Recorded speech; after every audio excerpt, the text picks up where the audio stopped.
O Domingo Espetacular revela os detalhes da investigação de um caso que pode ter colocado um inocente atrás das grades. Carol, um eletricista foi condenado a 15 anos de prisão por assalto a uma agência bancária. A família reuniu documentos, impressões digitais, tudo para provar que ele é inocente e levanta a dúvida. Como ele pode ter participado do crime se no mesmo dia estava em outro estado a 800 quilômetros de distância? As fotos, lado a lado, mostram dois homens que nunca se viram.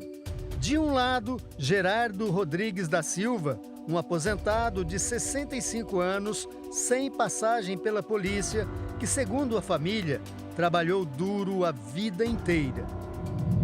Ele é uma pessoa tão boa que ele tira a roupa do corpo dele para dar para os outros. O outro homem é Marcos de Oliveira Silva, conhecido como Paulista, um criminoso que já apareceu entre os mais procurados do Ceará. Ele tem uma ficha extensa criminal e é sempre vinculada ao crime do sapatinho, que é o sequestro de gerente de bancos, esse tipo de coisa.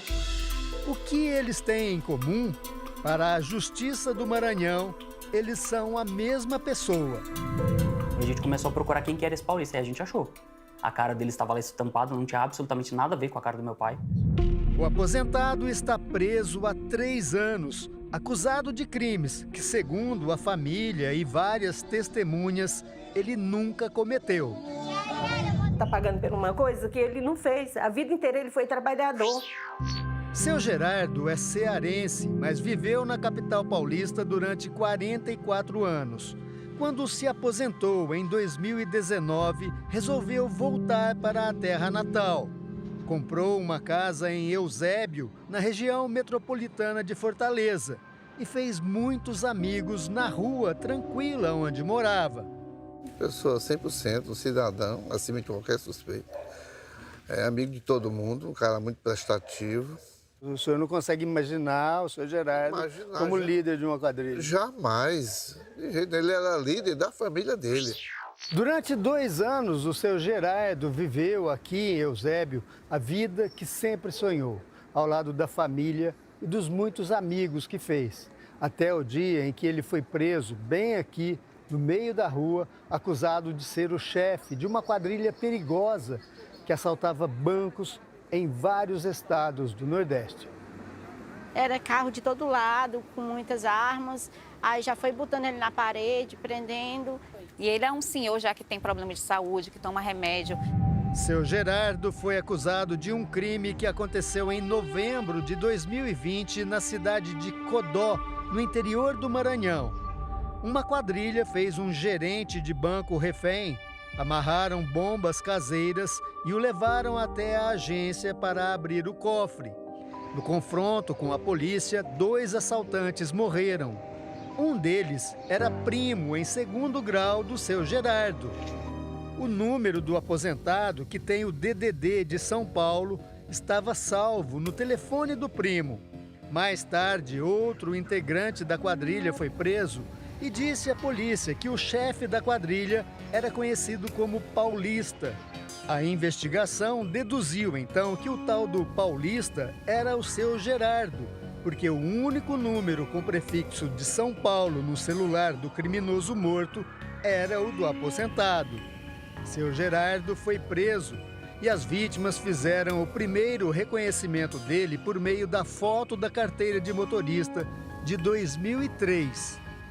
No momento que ele usou barba, ele foi lá renovar a habilitação dele e pegaram essa imagem que estou completamente desatualizada e mostraram para a pessoa. O segundo reconhecimento aconteceu na prisão.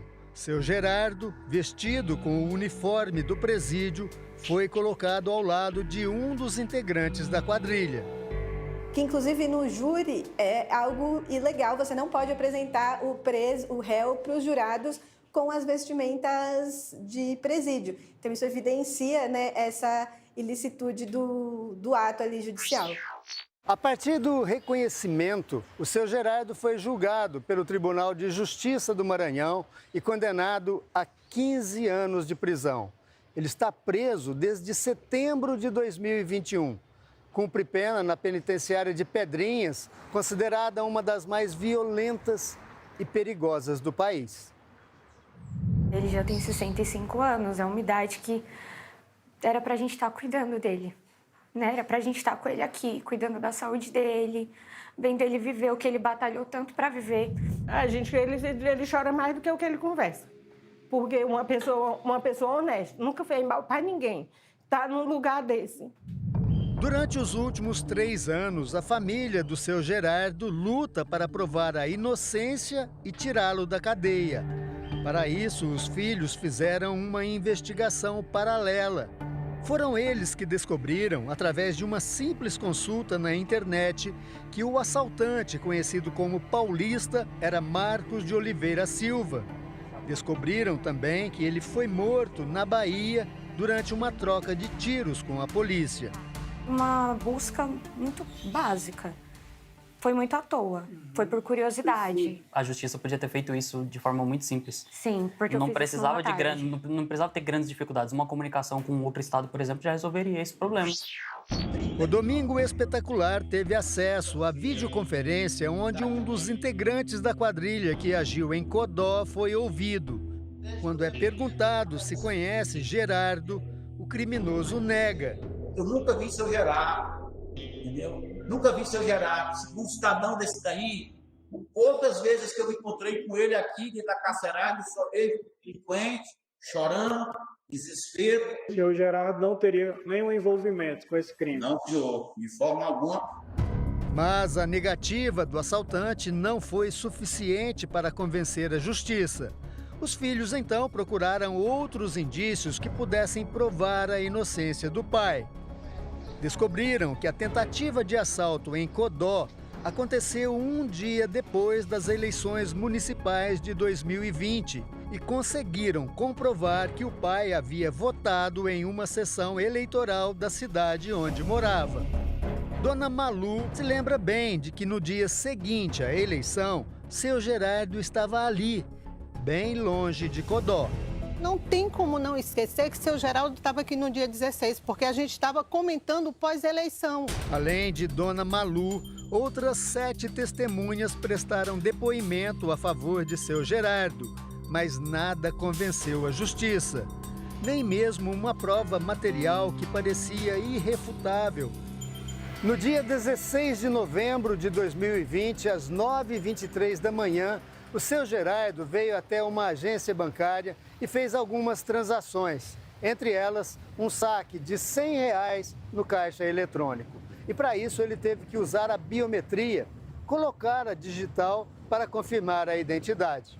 O detalhe é que a agência fica aqui em Fortaleza, na capital do Ceará, a quase 800 quilômetros de distância de Codó, no interior do Maranhão, onde a quadrilha agia naquele dia.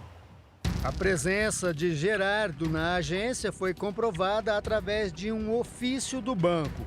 Mas o Ministério Público do Maranhão recusou o argumento, alegando que, mesmo assim, o aposentado teria tido tempo de se deslocar de Fortaleza até Codó, no interior do Maranhão.